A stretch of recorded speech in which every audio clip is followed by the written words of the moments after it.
성 PD의 비밀 야담. 어리숙한 삼형제의 첫날 밤 대소동.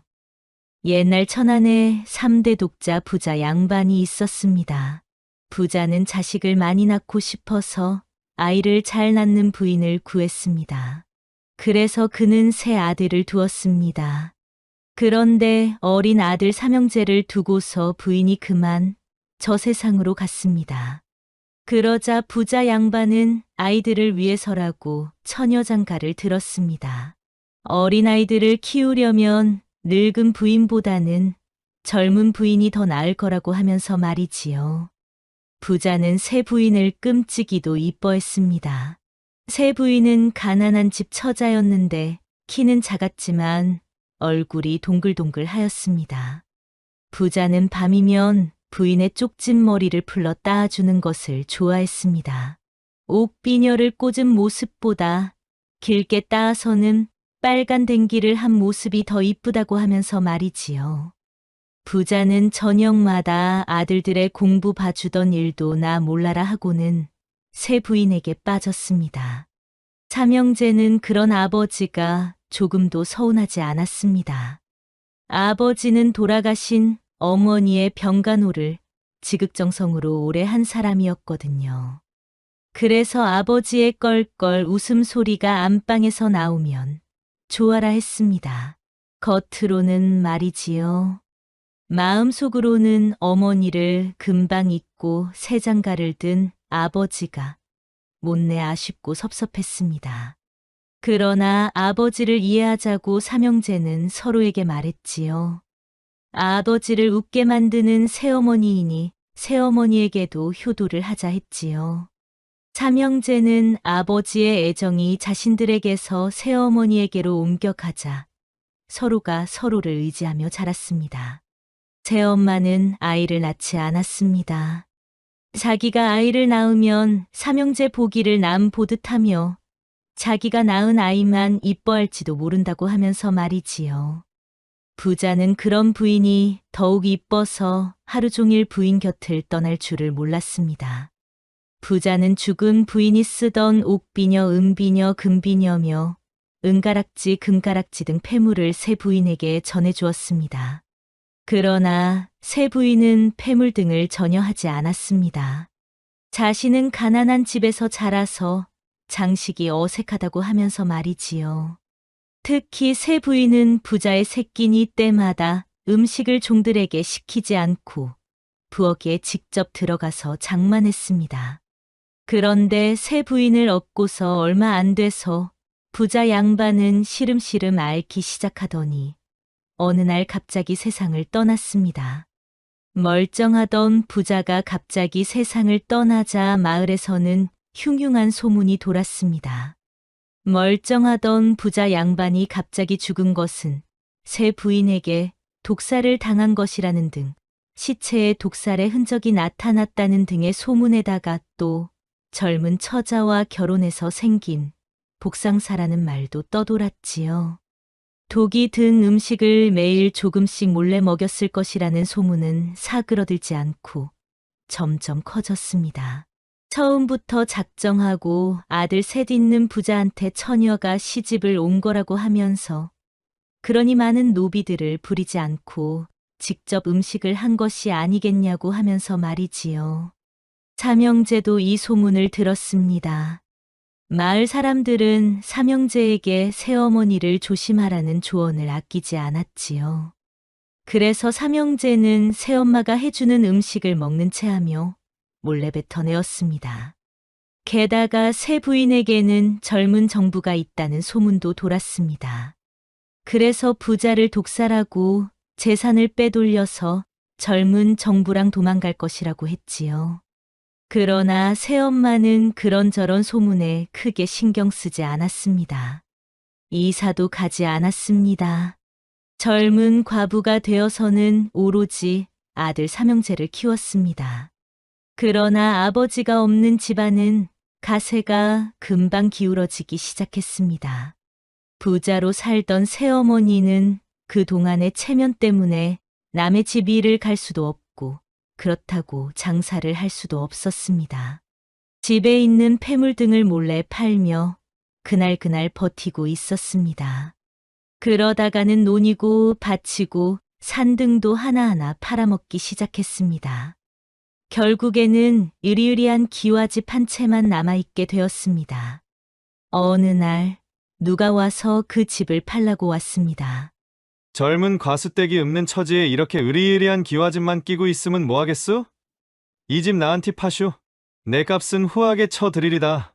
제 어머니는 아까운 집을 팔고는 다 쓰러져가는 오두막집을 사서 이사를 갔습니다.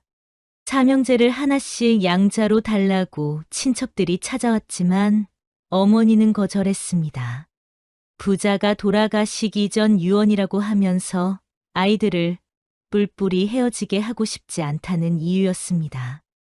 어머니는 집을 판 돈으로 아들 셋을 가르치고 길렀습니다. 세월이 흘러 큰아들이 장성하고 둘째 아들, 셋째 아들이 자라서 스스로 밥벌이를 할 나이가 되었습니다. 그러나 아들들은 마땅히 돈 벌 방법이 없었습니다. 그렇다고 농사를 지을 땅도 없고 장사를 할 줄도 모르고 갈 곳이 없었습니다. 하루는 아침을 먹고 아들 셋을 불러 앉혀놓고 어머니가 말했습니다.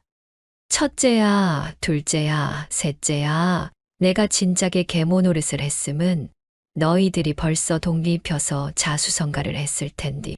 이 애미가 계모라는 소리가 듣기 싫어서 지금 가정 좋은 애미 노릇을 했구나. 너희들은 영웅이 될 조건을 이제 충분히 갖추었다. 조실부했지, 계모 밑에서 자랐지. 집이 이제 가난해졌지. 그러나 너희들은 절대 영웅이 되려고 모험하지 말 거라. 너희 아버지의 유언이다. 너희들은 그저 장가가서 자식 많이 낳아서 이 집안의 대를 끊기지 말게 하는 것이 중요하다고 하셨다. 그러니 너희 셋이 인저 이렇게 장성했으니 애미한테서 독립을 해야 한다. 애미가 이렇게 늦게서야 철이 들었구나.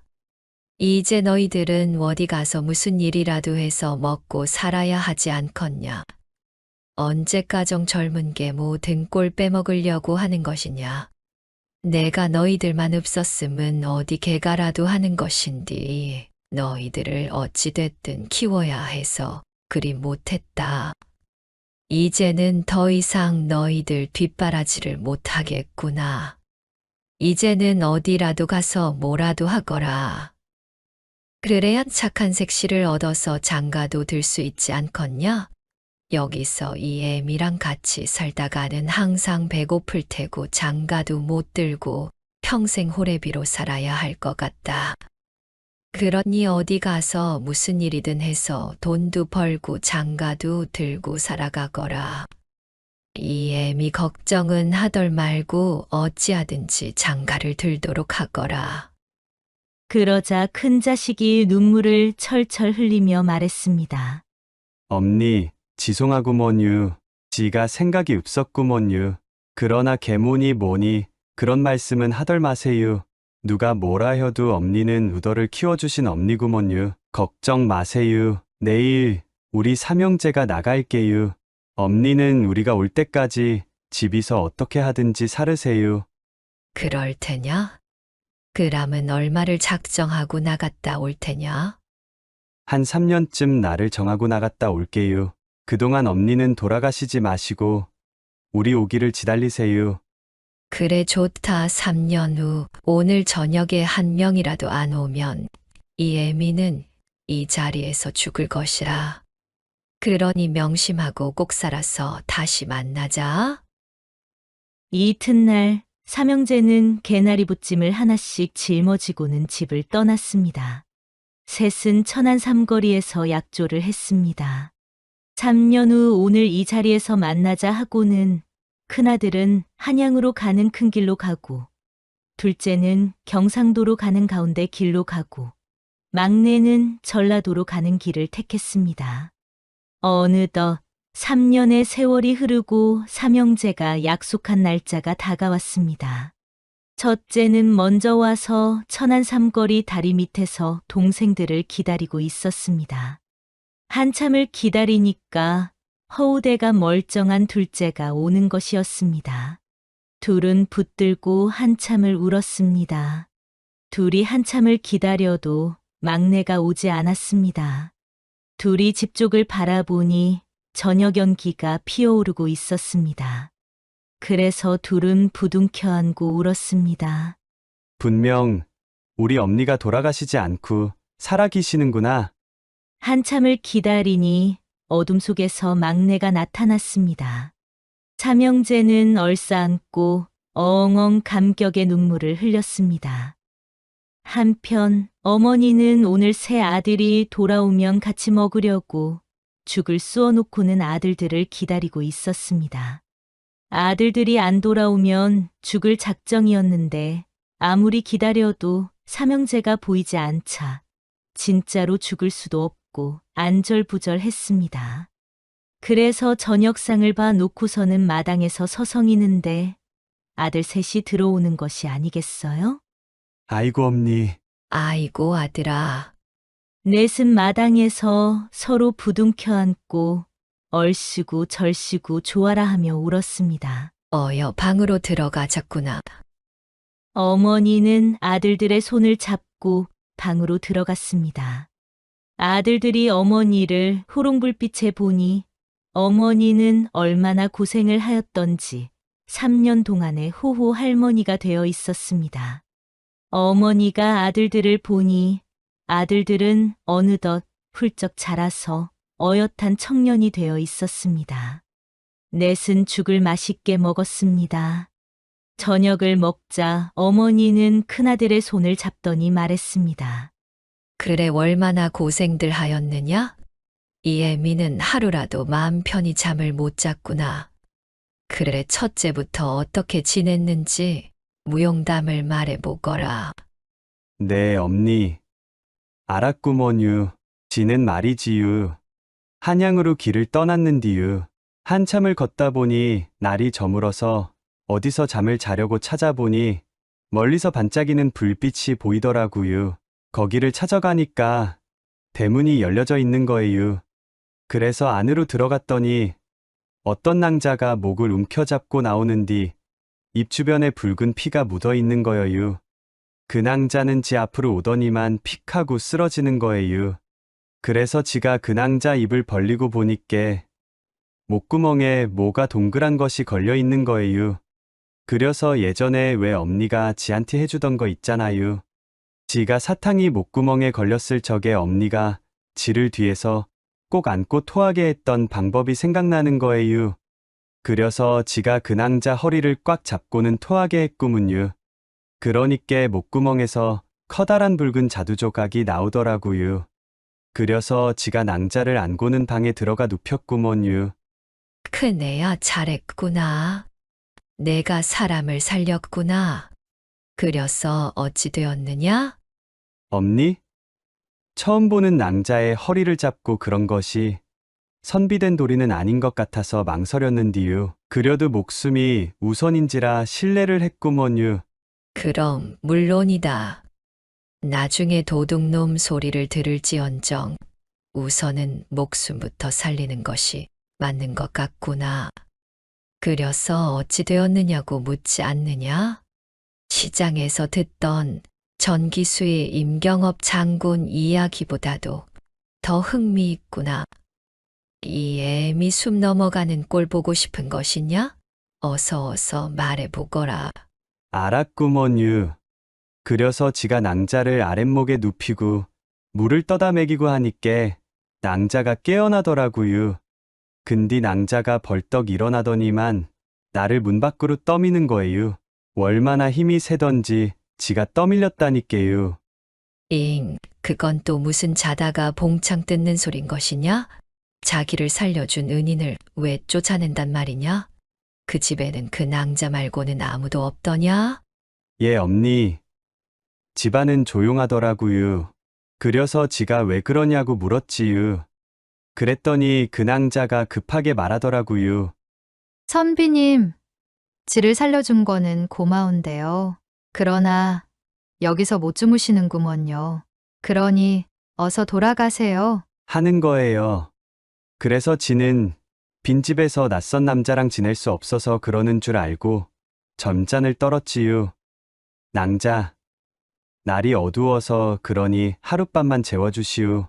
나는 낭자에게 나쁜 짓을 할 그런 사람이 아니올시다. 잠만 자면 내일 아침 일찍 나가리다 하고 말이지요. 그랬더니 그 처자가 하는 말이 우리 집은 내가 칠대 손인디 오늘은 마지막으로 내가 갈 날입니다. 어제까지 식구가 전부 다 없어지고 오늘 저녁이 내가 마지막 갈 날입니다. 그러니 선비님이 여기서 계시면 위험합니다. 위험한 것은 내가 위험한 것이니 그렇다면 좋습니다. 좀 유하고 갑시다. 낭자는 계속해서 지를 밀어냈고 지는 사정사정해서 겨우 허락을 받았구먼요. 할 수 없구먼요. 그러면 선비님 들어오세요. 지가 다시 방에 들어가서 방을 차분히 살펴보니께 예전에 우리가 살던 집보담도 더 잘 해놓고 사는 거예요. 값나가는 도자기도 많았구요. 벽에 좋은 산수화도 많이 걸려 있구요. 그래서 지가 낭자 보고 말했지요. 도대체 왜 그러시우? 나는 낭자에게 나쁜 짓 할 사람이 절대 아니니 안심하시우. 선비님, 그래서 드리는 말씀이에요. 지는 선비님을 여기서 죽게 하고 싶지가 않거든요. 그래서 가라는 거지. 여기서 잠을 재우기 싫어서 그러는 것이 아니에요. 아니 낭자, 날 죽게 하고 싶지 않다는 사람이 그래. 날 호랑이 밥으로다가 던져줄 참이유? 이 밤에 날 보고 나가라 하는 것은 호랑이 밥이 되시오 하는 것이 아니유? 아이 선비님, 그런 것이 아니에요. 그람은 별 도리가 없군요. 그럼 좋아요, 들어오세요. 그려서 안방에서 낭자랑 같은 방에서 잠을 자게 됐구문유. 낭자는 지 이불을 펴주고는 지보고 먼저 자라고 하는 거예요. 그러더니 낭자랑 지랑 사이에 베개를 쭉 늘어놓더라고요. 베개를 넘어오면 아니 된다고 하면서 말이어요. 대체 이 노릇을 어쩌면 좋냔 말이오. 아이고 큰애야. 이 이야기가 너무나 쫄깃하구나. 그려서 너는 그 베개를 넘어갔느냐? 안 넘어갔느냐? 그것이 궁금하구나. 우리 천안해외에 그런 농이 퍼져 있지 않았더냐? 베개를 넘어가면 짐승이고 넘어가지 않으면 짐승만도 못하다고 말이다. 그려서 큰애야, 너는 그날 밤 짐승이 되었느냐? 아니면 짐승만도 못한 놈이 되었느냐? 엄니는 지를 어찌 보고 그런 말씀을 하시는 거예요? 엄니가 우더를 어찌 기르셨는디 지가 짐승이 되남유? 뭐여. 그람은 큰애 니는 짐승만도 못한 놈이 되었단 말이냐? 내가 너그 아버지 유언을 말하지 않았더냐? 아이고, 엄니, 그런 것이 아니어유. 더 들어보세요. 지가 잠도 못 자고 전전반측 한참 뒤척이며 누워있는디 글씨 낭자가 베개를 넘어서 지한테 오더라구요. 그러더니 지가 누워있는 얼굴을 보면서 하는 말이 선비님, 오늘 저녁에 틀림없이 호랭이 같은 놈이 나타날 거예요. 그람은 선비님이 그 놈을 물리칠 수 있으시겠어요? 하는 거예요. 그려서 지가 자신있게 말했지요. 얼마나 큰 호랭이인지는 모르겠으나 낭자, 고럼은 내게 목침 하나만 주시우. 낭자는 지한테 목침을 하나 갖다 주었어요. 지가 목침을 베고 누워있는디 낭자는 벌벌 떨고 있더라구요. 아이고 낭자, 그리 떨고 있지 마시우. 보는 내가 민망하구먼유. 지는 나쁜 사람이 아니라고 말하지 않았수? 그러니 마음 편히 누우시구려. 아이고 선비님, 지가 떠는 것은 선비님 때문에 떠는 것이 아니구먼요. 이제 조금 있으면 올 시간이 됐구먼요. 그렇게 떨림은 아예 지한테 와서 지 품에 있던지유. 아이구나 선비님, 지금 농할 때가 아니에요. 낭자, 지는 농하고 그러는 실없는 사람이 아닌디유. 그렇게 낭자하고 실랑이를 하고 있는디 한 자시쯤 되니께 빵 소리가 나는 거예요. 그러더니 다 왔느냐? 하는 우렁찬 소리가 어둠 속에서 나는 거예요. 그러니까 또 어둠 속에서 다 왔습니다. 하는 소리가 나는 거예요. 지는 잠든 척하고 누워 있었는디 낭자는 벌써 기절하고 있더라고요. 그래서 지가 일어나서 베개를 넘어가서는 낭자를 흔들어 깨웠지요. 그러자 어떤 놈의 소리가 들리는 거예요. 아니, 너는 도대체 누구냐? 어째서 낯선 내가 있는 것이냐? 하는 거예요. 그려서 지는 천안서 온 누구다 하고는 그 소리 나는 쪽 놈의 맞박을 목침으로다가 후려쳤어요. 그러니께 뒤로 벌렁 낮아빠지는 소리가 나더라고요. 그러자 이번에는 반대쪽에서 또 소리가 나는 거예요. 그려서 지가 또 소리 나는 쪽을 향해 목침으로다가 후려쳤어요. 그러자 또 뒤로 낮아빠지는 소리가 들리더라고요. 그려서 지가 큰 소리로 말했지요. 썩 물러가거라 이놈들. 여기가 어디라고 나타나느냐? 죽고 싶지 않으면 썩 물러가거라. 그러자 허공에서 소리가 들리더라고요. 억울합니다. 이 집에 금단지를 묻어 놓았는디 그걸 찾으러 오는 것인디 그걸 내놓으라고 하기도 전에 모두들 지들 스스로 저리 쓰러지고 죽으니 우리도 억울합니다유. 이제 우리도 금단지 필요 없게 되었으니 그 금단지 찾아서 동네 사람들이나 나눠주시오. 하고는 사라지는 거예요. 그려서 지가 낭자를 깨워서 전후사정을 물었지요. 낭자, 이 집안 어디에 금단지가 묻혀 있다는디 어디에 묻혀 있는 줄 아시우? 예, 알고 있구먼요. 집안 대대로 내려오는 비밀이구먼요. 금단지는 장독에 묻혀 있다고 하는디 지도 이야기만 들었구먼요. 위에 몇 대째 할아버지가 산적들한테서 금단지를 빼내왔대요. 그것을 죽은 귀신들이 이번에 알고는 나타난 것 같아요. 그람은 그 금단지를 캐어냅시다. 그려서 그 금단지를 동네 사람들에게 나눠줍시다. 그래야 다시는 귀신들이 안 나타날 거구먼유. 예, 알았구먼요. 그려서 그 이튿날 장독대를 파보니 정말로 금단지가 나오는 거예요. 그려서 그걸 동네 사람들 한티 나눠주고는 인자 지가 길을 떠나려고 했지요. 그랬더니 그 낭자가 지 도포자락을 붙잡더라고요. 저를 살려주셔서 감사하구먼요. 우리는 이것만 있으면 어디든 가서 넉넉하게 살지 않겠어요? 하면서 반짝반짝 빛나는 황금주머니를 내미는 거예요. 그려서 저희는 찬물 떠놓고 식을 올렸구먼유. 그러냐? 그거 잘했구나. 천생연분이구나. 잘됐다. 그럼 네 색시는 어디에 있는 것이냐? 왜 혼자 온 것이여? 예, 엄니. 지 먼저 집에 간다고 천천히 오라고 했구문유. 지금 가마를 타고서 오고 있어요. 그여? 잘했구나. 그러면 둘째는 어떻게 지냈느냐? 예, 엄니. 지는 경상도 길로 갔는디유. 가다가 날이 어두워져서 동굴 속에서 잠을 자러 들어갔는디 거기가 도둑 소굴이었지 뭐예요. 그래서 지는 도둑이 되었어요.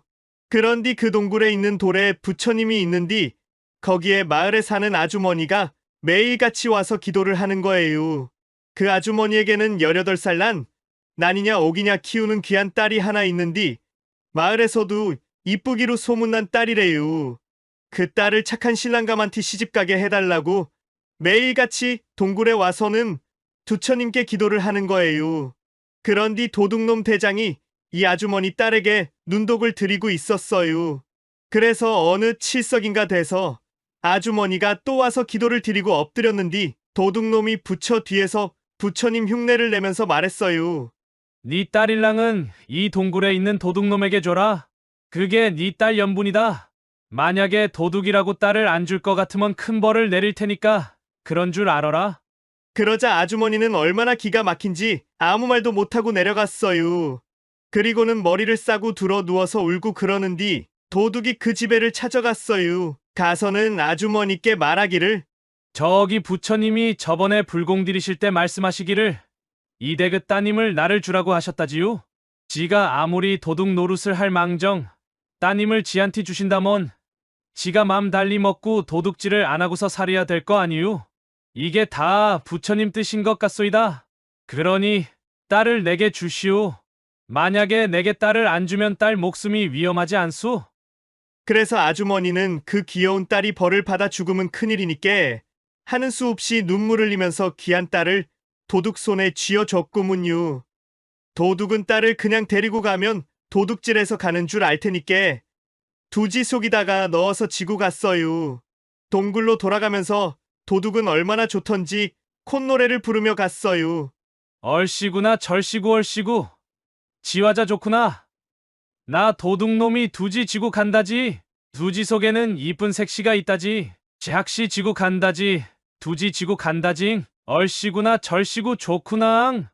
근디 도둑은 노래를 하며 가다가는 갑자기 지게를 내려놓고는 똥을 누러 숲속으로 들어가는 거예요. 그래서 지가 얼른 두지를 짊어지고 그 아주머니 집으로 도로 데려다 주었어요. 그랬더니 아주머니가 고맙다고 하면서 이것도 인연이라고 하면서 딸과 함께 어디 멀리 가서 살라고 하면서 그동안 모은 돈을 주시더라고요. 둘째도 천생연분을 만났구나. 잘했다. 그럼 막내, 너도 장가를 갔느냐? 네, 엄니. 지는 전라도 가는 길로 가다가 둥구나무 밑에서 잠을 자고 있었는디요. 그 마을에서 부자 양반이 도둑놈 잘 지키는 사위를 얻으려고 돌아댕기는 판이었어요. 엄니도 알다시피 지는 자면 방구를 끼잖아요. 그리고 방구 소리가 걔 누군가? 그런 소리가 나잖아요. 근데 그 부자댁 사람이 자는 지를 번쩍 안고서는 다짜고짜로 지를 데리고 가더라고요. 그러더니 그냥 지를 사위로 삼는 거예요. 그래서 지는 영문도 모르고 부잣집 사위가 됐구먼요. 그래서 지는 맨날 잠만 잤어요. 막내야? 아닌 밤중에 홍두깨도 유분수지. 그것이 뭔 말이다냐. 자는 니를 데려다가 사후로 삼다니. 니를 왜 데려갔다냐? 지도 처음에는 뭔 일인지 몰랐어요. 그냥 잠만 자면 된다고 하더라고요. 그래서 잠 자는 게 어려운 일도 아니잖아요. 그래서 잠만 잤는디요. 어느 하루 도둑놈이 솥단지를 빼가려고 들어왔었나 봐요. 때는 하절이어서 아주머니들은 삼도 삼고 남자들은 집그릇도 만들고 하다가는 다 꾸벅꾸벅 졸려서 여기저기서 다 자는디 도둑놈이 들어와서 솥단지를 빼가려고 하다가는 지가 걔 누군가 하고 방구를 끼니께 기겁을 하고 도망갔대요. 그 도둑이 저녁 때가 되어서 다시금 솥단지를 빼가려고 들어왔다가는 걔 누군가 하는 소리가 나니까 이번에는 그 소리가 어디서 나나 살펴보니께 제 똥구녕에서 나는 걸 보고서는 옳다 됐다 하고서는 지 똥구녕이를 가지르다가 꼭 막자 걔 누군가 하는 소리가 안 날 것 아니어요? 그러자 솥단지를 빼가지고 막 짊어지고서 대문을 나서는디 지가 힘을 주니께 걔 누군가 하는 소리가 나면서 가지가 그냥 쑥 빠져가지고서 도둑놈 발꿈치를 훔쳐 때렸지요. 도둑놈이 그냥 깜짝 놀래가지고서 솥단지를 마당이다 내팽개치고서 그냥 도망을 갔지 뭐예요. 부잣집에서는 사위 때문에 도둑을 지켰다고 사위 잘 얻었다고 좋아하지 뭐예요. 그려? 셋째도 인연을 잘 만났구나. 잘 되었다. 넷은 깔깔껄껄거리며 이야기꽃을 피웠습니다.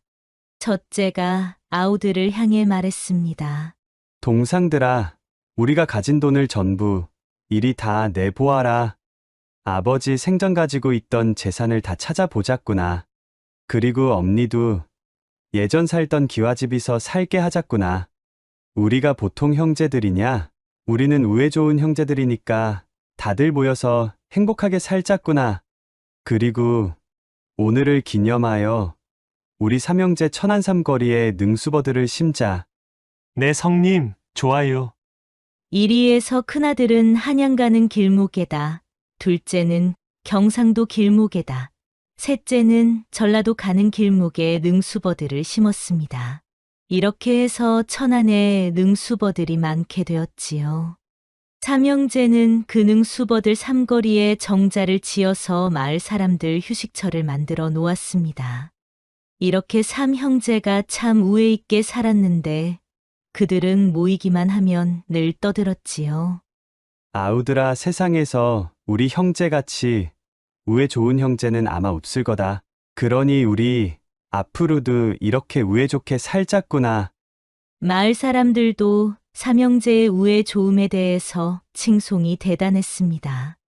어느 해 큰아들의 생일날 모두가 한자리에 모였습니다. 삼형제는 또 모여서는 우애 있음을 과시하며 깔깔거리고 있었지요. 그 소리를 듣고 있던 삼동서는 깔깔 웃으면서 말했습니다. 남자들이 말여 저렇게 어리숙하다니께. 안 그려 동서들? 그니까요 성님. 내 참 기가 막혀서 헛웃음만 나오네요. 자기네가 우애 좋아서 형제간에 우애가 좋은 줄로만 안다니께요. 그래서 하는 말인디 말일세. 이거 보시게 동서들. 서방님들이 말여. 우애 좋은 것이 자기네들이 우애가 좋아서 그렇게 소문이 난 줄 인정을 하고 있는디 말여.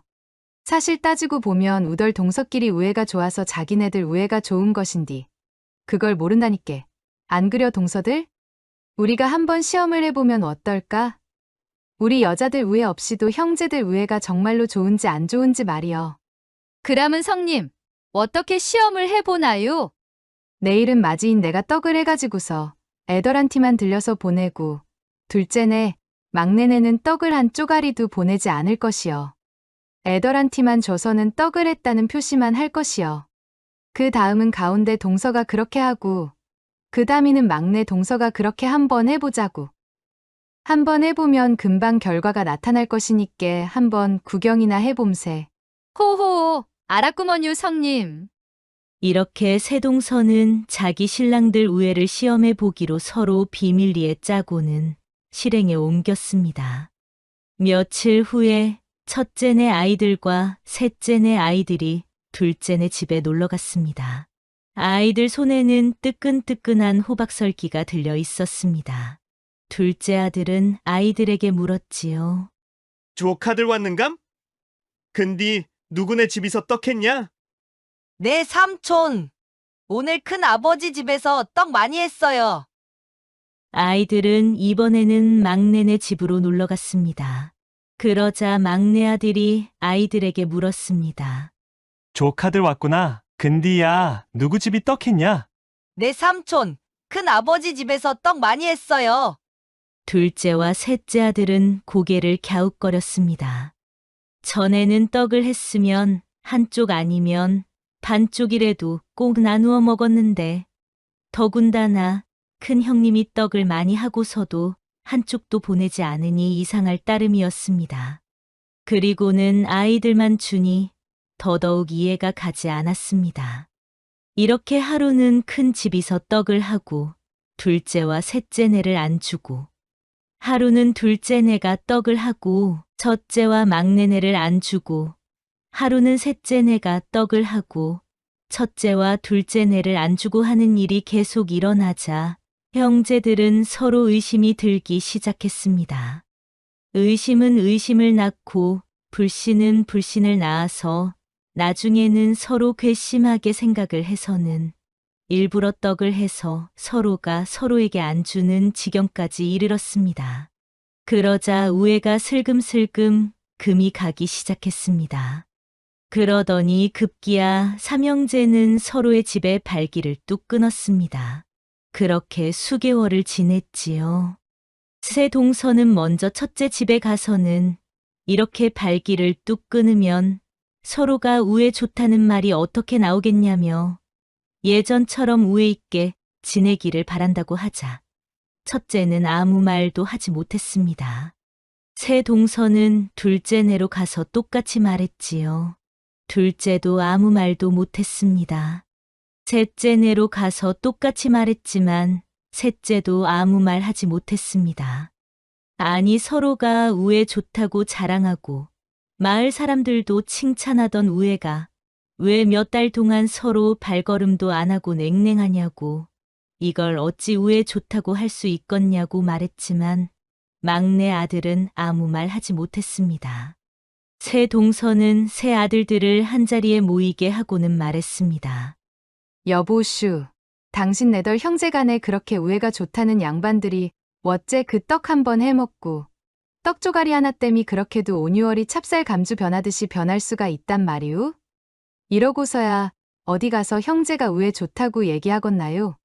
우리 삼동서가 우애가 좋게 마련을 했으니께 당신네 삼형제덜이 우애가 좋은 것이지. 우리가 10번이고 100번이고 맘 먹고 틀어놓으면 당신네들 우애는 이렇게 없는 것이오.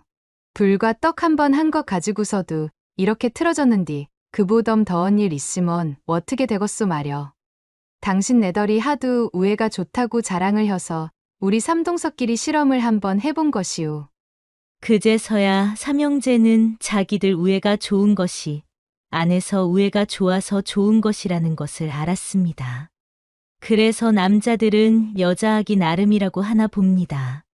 그럼 오늘의 이야기는 여기까지입니다. 이야기 들어주셔서 감사합니다. 그럼 다음화에서 만나요. 신부의 밤송이를 보고 주랭랑을 친 신랑. 옛날 충청도 공주군 장기면 당암리에 글을 잘 짓기로 유명한 박선비가 살았습니다. 박선비는 글도 잘 짓지만 필체 또한 좋아서 그의 글을 얻고자 하는 사람이 많았습니다. 박선비에게는 아들이 한 명 있었는데 아들은 아버지와는 다르게 아주 무식하였습니다. 아들아, 아비가 하늘천 하면 너도 따라서 하늘천 해보거라. 알았구먼요, 아버지. 하늘똥. 으이구, 하늘똥이 아니고 하늘천이라고. 내가 999번을 알려주지 않았느냐? 알았어요, 아버지. 하늘천. 옳거니 그렇지. 하늘똥이 아니고 하늘천이란다. 다시는 잊지 말거라. 알았구먼요, 아버지. 박선비는 열심히 아들을 가르쳤지만 아들은 공부보다는 밖에서 놀기를 즐겨했습니다. 천자문의 하늘천 한자를 가르치는데 1000번을 가르쳐야 겨우 이해를 하곤 했습니다. 그런 아들에게 박선비는 공을 들여서 천자문 한 권을 떼게 했습니다. 그 후 박선비는 아들이 공부머리는 아닌가 보다 생각하고 더 이상 아들에게 글을 가르치지는 아니하였습니다. 대신 건강하게 자라는 아들이 이쁘고 감사했습니다. 박선비는 아들을 끔찍하게 사랑했습니다. 밖에서 돌아올 때면 항상 주머니에 아들이 좋아하는 떡을 사오곤 했습니다. 마을 사람들은 똑똑한 아버지를 닮지 않은 아들이 그저 신기했습니다. 아비는 저리 똑똑한데 아들은 왜 저리 바보일까? 참 이상하지? 그러게 말여? 혹시 딴 씨 아니여? 예끼 이 사람 농이라도 그런 소리 말게나. 박선비가 아들을 월매나 끔찍하게 위하는디 그런 소리를 하는겨? 그리고 이건 비밀인디 우리 엄니한테 들었는디 박선비가 말여. 저렇게 똑똑한 박선비가 어릴 적에는 바보였었다는구먼. 뭐여? 그 말이 참말이단가. 그렇다니께 그려. 나도 우리 엄니한테 듣고서 기절할 뻔했다니께. 박선비의 바보 아들은 어느덧 자라 장가 갈 나이가 되었습니다. 아버지는 아들을 장가는 보내야겠는데 아들이 무식해서 걱정이었습니다. 선을 보면 여자 쪽에서 번번이 혼담을 깨곤 했습니다. 신랑 될 제목이 무식하다는 이유에서였습니다. 그러나 아버지는 천하문장인 자기 체면도 있어서 아무나 며느리로 맞이할 수는 없었습니다. 그리고 자식한테도 똑똑한 천하배필을 얻어주고 싶었습니다. 그래서 며느리는 꼭 가문 있는 집에서 고르려고 했고 거기다가 글을 잘 짓는 며느리를 얻고자 노력하였습니다. 아버지는 보따리를 싸가지고 다니면서 며느리감을 구했습니다. 아들 있는 친구들마다 선을 보자고 부탁을 하곤 했습니다. 아들에 대한 소문을 모르는 친구들은 이 선비가 워낙에 학식이 높고 글 잘 짓는 것으로 유명했기에 당연히 아들도 그럴 것이라 생각해서 선뜻 선 자리를 마련했습니다. 아들아, 이번에는 잘해야 한다. 네가 운을 떼면 아비가 잘 해석을 할 테니 이번에는 잘 해보자꾸나. 네, 아버지. 이번에는 저만 믿으세요. 잘할 자신 있구먼요. 오냐, 알았다. 아무 말이나 그냥 뱉기만 하거라. 나머지는 이 아비가 알아서 하마. 아버지와 아들은 결혼 전에 미리미리 선을 보는 간선 자리에서 아들이 운을 떼면 아버지가 해석해 주기로 미리 약조하고 간선 자리마다 같이 나갔습니다. 그러나 아들의 글 쓰는 실력을 눈치챈 신부들이 한결같이 신랑을 거부했습니다. 그러다가 아버지는 천안의 어느 동네에 가서 정말 똑똑한 며느리감을 발견했습니다.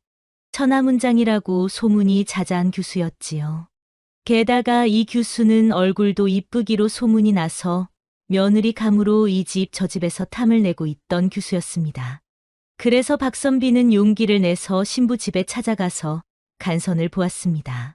선비가 보니 정말로 교수는 똑똑했습니다. 그야말로 박선비 맘에 쏙 들었지요. 그래서 그 여자를 며느리로 맞이하고 싶어졌습니다. 서로 대화를 주고받고 하는데 신부감은 어디 하나 기우는 법 없이 문장이면 문장, 학식이면 학식, 모두 다 똑똑했습니다. 다만 신부의 아버지는 통말이 없어서 신부의 아버지 문장이나 학식을 알 수는 없었습니다. 그러나 선비는 딸이 저렇게 똑똑한데 아버지는 얼마나 똑똑할까 생각했습니다. 그래서 혼인 의사를 밝히고는 집으로 돌아갔습니다. 선비가 집으로 간 후 교수 아버지는 자기 딸에게 말했습니다. 딸아, 어떠냥? 아버지가 참으로 똑똑하구나. 옛말에도 용생용이요. 봉생봉이라 하지 않던? 용은 용의 새끼를 낳고 봉은 봉의 새끼를 낳는다고 했으니 아버지가 저렇게 천하문장인데 아들은 오죽 잘 낳겠냐? 나는 저 집과 내가 혼인했으면 하는데 내 생각은 어떠하냐? 그래도 아버지 용한테서도 미꾸라지가 나온다는 용생추도 있을 수 있고 봉황한테서도 닭이 나온다는 봉생유도 있을 수 있지 않는지요. 어찌 신랑 제목을 보지도 않고 혼인을 정하시나요? 그렇긴 하다만 그러나 내가 직접 그 어르신이 천하문장인 것을 확인을 하지 않았더냐? 그렇기는 하지만 교수는 조금 미심쩍어 했습니다만 교수의 아버지는 박선비가 워낙 출중했기에 그만 혼인을 하기로 했습니다. 교수 집은 신랑감이 바보인 줄은 모르고 혼인을 하기로 했던 것이었습니다. 드디어 결혼식 날이 닥쳤습니다. 선비는 아들과 당암리 집에서 말을 타고 아침 일찍 천안의 신부 집으로 향했습니다. 저녁 때가 다 되어서 아들과 선비는 천안 신부 집에 도착했습니다.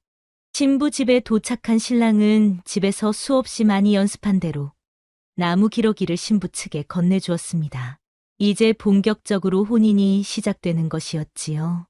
신부는 자주색 깃과 색동 소매를 달고 허리에는 큰 대를 두른 원삼을 입고 머리에는 검은 비단위에 예쁘게 구슬로 꾸민 족두리를 쓰고 있었습니다. 한복보다 폭이 넓고 긴 금박에 스란이 박혀있는 스란 치마 위에 화룩과 무릎까지 오는 길이에 소매에 폭이 넓은 색동의 원삼을 입고 아침부터 신랑을 기다리고 있었지요. 신부는 지난번 시아버지감의 문장 실력을 확인한 후 신랑감은 얼마나 천하문장일까 무척 기대를 하고 있었습니다. 아들이 사모관대 쓰고 신부 집 초래청에 딱 들어서니 멀리서 온 신랑 부자를 위해 대례 지내기 전에 요기상이 먼저 들어왔습니다. 아버지는 아들에게 살짝 말했습니다. 아들아, 저기 문틈으로 색시가 보고 있으니 우리가 멋진 시를 지어 보이자꾸나. 아버지 걱정 마세요. 지만 믿으세요. 오냐 오냐 아들아. 아무 걱정 말고 그저 너는 무엇이든지 아무 운만 떼거라. 그러면 이 애비가 다 풀을 테니까 걱정하지 말고. 신부가 천하문장이니 이런 방법이라도 써야지 어떡하느냐. 내가 장가 가려면 아무래도 이 방법밖에 없는 것 같다. 이렇게 해서라도 우리가 천하문장 며느리를 맞이하자꾸나. 알았어요, 아버지. 지상에서 제일로다가 똑똑한 아버지가 있는디 뭐가 걱정이래요. 신부 집에서는 아니나 다를까 잔치상을 봐 오는데 상에는 세상의 진미가 가득했습니다. 아들은 음식을 먹고 술 한 잔도 할 참이었는데 부인이 옆방에서 아들 방을 몰래 엿보는 것이 보였습니다. 아들이 밖을 보니 소먹이는 외양간이 보였습니다. 외양간 위에는 다락처럼 선반을 만들어 놓은 덕음의 위에 농사 짓는 기구인 삽, 가래, 쟁기, 소시랑 같은 것이 얹어 있는 것이 보였습니다. 그래서 아들은 색시가 다 들리도록 큰 소리로 말했습니다. 쟁기, 가래, 소시랑. 이 말을 들은 박선비는 무릎을 탁 치고는 말했습니다. 그러면 그렇지. 용상용이요. 봉상봉이 틀린 말이 아니지. 절창이로구나, 절창이야. 쟁기라 하면 단장한 기생이란 말이고, 가래라 하면 아름답게 온다는 말이겠구나. 소시랑이라 했으니 단장한 기생이 아름답게 와서 작은 신랑을 맞이한다는 말이로구나. 옆방에서 몰래 엿보던 부인은 고개를 끄덕였습니다. 옳거니 우리 서방님도 천하의 문장인걸? 공연히 걱정을 했구나. 무식한 아들은 마침 먼 길을 오느라 배도 고프고 해서 뭔가를 먹고자 하였습니다. 눈앞에 요기상을 보니 상 위에 국수가 한 사발 올라와 있는 것이 보였습니다. 그래서 아들은 이번에도 멋있게 시를 지어야겠다 생각하고는 큰 소리로 시 같지도 않은 시를 덜컥 지었습니다. 국수가 한 다발이라. 아들은 신부가 들으라는 듯이 큰 소리로 시를 읊었습니다. 그러자 기다렸다는 듯이 신랑 아버지인 박선비는 무릎을 탁 치며 풀이를 했습니다. 옳거니 옳거니 잘한다. 국수가 한 사발이라이라. 좋다 좋아. 국화나무는 찬 모래에서도 잘도 피었구나. 문틈으로 몰래 엿보고 있던 신부는 감탄을 했습니다. 서방님이 운도 잘 뗐지만 시아버님은 기막히게도 잘 푸시는구나. 서방님도 훌륭하고 시아버지도 훌륭하구나. 나는 시집을 정말 잘 가는구나. 신부는 너무 재미있어서 계속해서 엿보고 있었습니다. 앞에 시를 너무 잘 지은 것에 스스로도 만족한 신랑은 일기양양에서는 또 요기상을 보았습니다. 요기상 위에는 강정, 빈사과, 대추, 복숭아가 올라와 있었지요. 신랑은 이번에는 대뜸 엉뚱하게도 강정, 빈사과, 대추, 복숭아요. 하고 시 같지도 않은 시를 목소리 높여서 읊었습니다. 몰래 엿보고 있던 신부는 깜짝 놀랐습니다. 엥? 저것이 시라고? 서방님이 정말 시를 지은 것이 맞는 건가? 어쨌거나 아버님이 어떻게 풀어낼지 궁금하네. 신부는 침을 삼켜가며 계속해서 문틈으로 이 광경을 엿보고 있었습니다. 신랑 아버지인 박선비는 이 시 같지도 않은 아들이 아무렇게나 던진 단어 나부랭이를 보고는 급히 또 시를 만드는 거였습니다. 좋다 좋아. 이번에도 절창이로구나. 강정빈사과 대추복숭아라. 강정자루만한 한선비가 지나다 대추 복숭아에 크게 취해 소나무 아래 가 엎드려졌구나 하는 거였지요. 천하문장인 신부가 듣기에 이것은 어디다 내놓아도 손색이 없는 천하문장이었습니다. 그래서 신부는 신랑도 시아버지도 맘에 쏙 들었습니다. 요기상을 물리고 이제 초래청에 가서 본격적으로 홀레인 대례를 무사히 치르고 아들과 아버지는 다시 식사를 하게 되었습니다. 국수 먼저 먹고 그 다음에 밥상이 들어왔습니다. 신랑은 허기진 상태라 국수 한 사발 먹고 밥상을 갖다 주니까 진수성찬이었는지라 몇 그릇을 또 먹었습니다. 신랑은 맛있는 음식에 그만 과식을 해버렸습니다. 사람은 과식을 하면 몸에서 금방 반응이 오기 마련이지요. 그래서 신랑은 똥을 싸야 하는데 사모관대를 입고 헐레벌떡 화장실을 찾기가 창피했습니다. 그렇게 망설이다가 그만 똥을 바지에 지리고 말았습니다. 똥을 지렸으니 신랑은 무릎팍으로 똥구멍을 막았습니다. 그러나 똥이라는 것은 막는다고 냄새가 안 나는 것이 아닌지라 그만 온 방에 구린내가 진동을 했습니다. 신랑은 몸이 달아서 이 난관을 어떻게 해결해야 할지 난감했습니다. 그때 바깥을 보니까 사냥꾼이 한 명 총을 메고서 지나가는 것이 보였습니다. 신랑은 몸이 달아서 얼른 똥을 치워라 하고 말한다는 것이 급하게 말을 하느라 월이사냥개 라고 내뱉었습니다. 신랑 아버지는 이 상황에서도 아들이 가만히나 있으면 좋을 것을 또 시를 지으니 당황했습니다. 그래서 또 급히 시를 풀었습니다. 좋다, 좋아. 월이 사냥개라. 달이 옮겨지니 산그림자가 고쳐지로다. 라고 멋지게 풀이를 했습니다. 풀을 맞고 이 광경을 엿보던 신부는 무릎을 탁 치었습니다. 신부가 듣기에 이 또한 천하문장인 것이었지요. 신부는 자기 아버지에게 가서 말했습니다.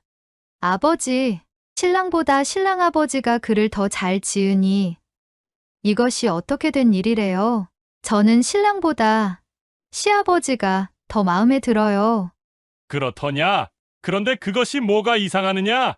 우리 집도 나보다 네가 더 글을 잘 짓지 않느냐? 이것이 천생연분 아니고 무엇이냐? 우리 집은 네가 천하문장이고 내가 무식하고 저쪽은 신랑이 무식하고 아버지가 천하문장이니 이처럼 균형이 잘 맞는 집안이 어디 있겠느냐? 저울을 달아봐도 그렇지 않겠느냐? 아버님 말씀을 들으니 그도 그렇네요. 잘 알겠습니다, 아버지. 저 이 결혼할게요.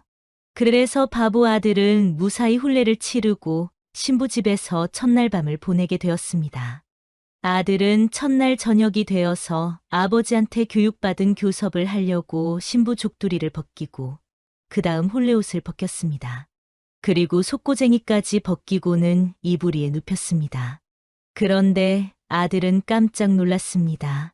세상에 자기가 태어나서 한 번도 본 적이 없는 요상한 물건이 보였던 것입니다. 커다란 밤송이처럼 생긴 것이 시꺼멓게 털로 덮여 있었습니다.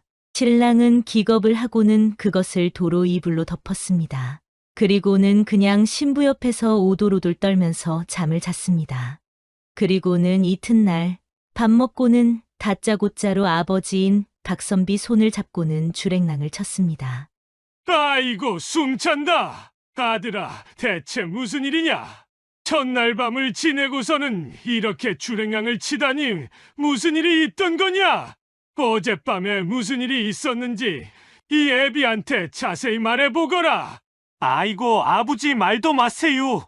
당체 못쓰게 생겼구먼요. 무엇이 못쓰게 생겼더냐? 아이고, 아버지한테는 말 못해요. 이 아비한테 못할 말이 어디에 있느냐? 어디 차근차근 말해보거라. 그것이 색시가요. 아이고, 아무리 아버지지만 지는 말 못하는구먼요. 그래, 알았다. 그러나 세상에 이런 법은 없는 것이다. 내가 도망친 이유를 편지라도 써서 알리도록 하거라. 그것이 예인이라.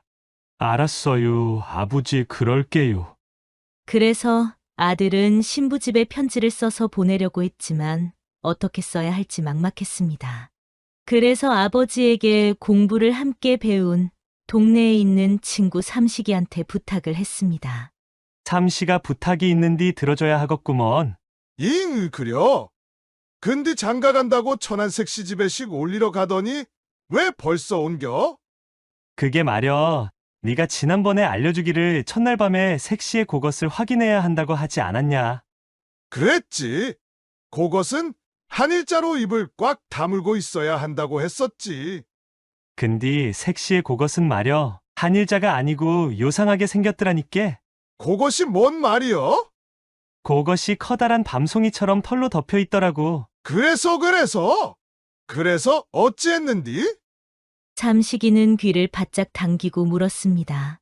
그려서 이불로 도로 덮어놓고 이튿날 아버지 손 잡고 도망쳐 온 거지. 아이고, 이런 등신. 그것은 말이다. 아이고, 요걸 어찌 설명해 알아듣는자? 이그 삼식이 너도 나를 바보 취급할 거냐? 설명은 됐고 우리 아버지가 색시한테 편지 써야 한다는디 뭐라고 써야 할지 모르겠구먼. 삼식이 네가 대신 써주라. 대신 써주는 것은 어렵지 않은디. 근데 뭐라고 쓰고 싶은디? 그것이 그냥 사실로다가 색시의 그것이 무서워서 그냥 온 것이니께 그렇게만 써주라. 잉?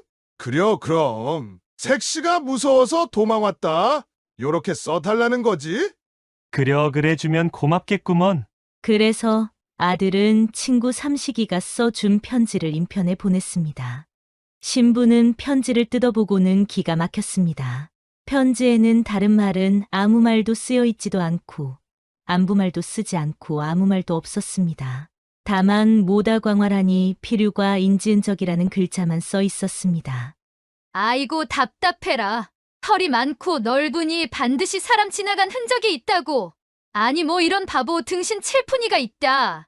지난번 그렇게 멋진 시를 짓던 서방님이 맞나? 내가 천하문장 신랑을 얻은 것이 아니라 세상에 바보 천치를 얻었구먼 그려. 신부는 기가 막히고 답답해서 울음도 나오지 않았습니다. 이 내용을 창피해서 누구한테도 말할 수가 없으니 그것이 더 억울했습니다.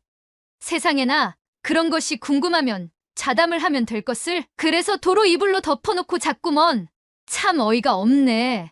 그 이튿날 떠나면서라도 이야기하면 내가 설명을 해줄 수 있는데 뭐 이런 등신이 있나. 내가 세상에나 천하문장에 눈이 멀어서 바보 멍청이한테 시집을 간 거였네. 그래서 신부도 답장을 썼습니다. 신랑 편지처럼 신부도 아무런 인사말도 없이 산중야소는 무양지탄이여 개변춘천은 무생이라는 글만 써서 보냈습니다. 편지를 받은 아들은 편지를 아버지에게 보였습니다. 아버지, 색시가 답장을 보내왔구먼요. 답장이라고? 그러면 내가 먼저 편지를 보냈더란 말이냐? 지난번에 아버지가 편지라도 보내야 한다고 해서 지가 편지를 써서 보냈는디요. 그려. 뭐라고 썼는디? 그야 모다광활하니 필유가인지은적이라고 멋지게 써서 보냈지요. 그려. 우리 아들이 이제 제법 똑똑하구먼. 그런데 아들아, 문장은 잘 썼다만 그것이 말이다. 아이고, 이걸 어찌 설명을 할꼬? 근데 아버지, 색시가 뭐라고 한 줄 아세요? 그려 색시가 뭐라고 답을 했는고? 산중야율은 무양지탄이여 라고 했더라고요. 그것이 뭔 말이더냐? 아이고, 시상에서 제일로다가 똑똑한 우리 아버지가 그걸 지한테 물으면 어쩐대요? 그거는 말여요. 산중야율은 산속에 있는 밤송이고 무양지탄이여 했으니께 햇빛이 없어도 저절로다가 터진다는 말인디. 이게 뭔 말이래요? 그리고 개변춘천은 무생이라고 했는디. 개별춘천이라 하면 시냇가에 있는 봄풀 아녀요? 무생이라고 했으니 비가 없어도 잘 자란다 뭐 그 말 아닌가요? 그런데 아버지, 그 말이 대체 뭔 말이냐고요? 산속에 있는 밤이 햇빛이 없어도 저절로다가 터진다는 말이 대체 뭐냐니께요? 그리고 시냇가에 있는 풀이 비가 없어도 자란다니 그것은 또 뭔 말이냐니까요? 에고 아들아, 이 노릇을 어쩌면 좋다냐? 우리 아들이 음양의 이치를 아직도 모른다니 이거 참 난관이로세. 아니 아버지, 지를 바보 천치로 아세요? 지가 음양을 모르는 것이 아니고요.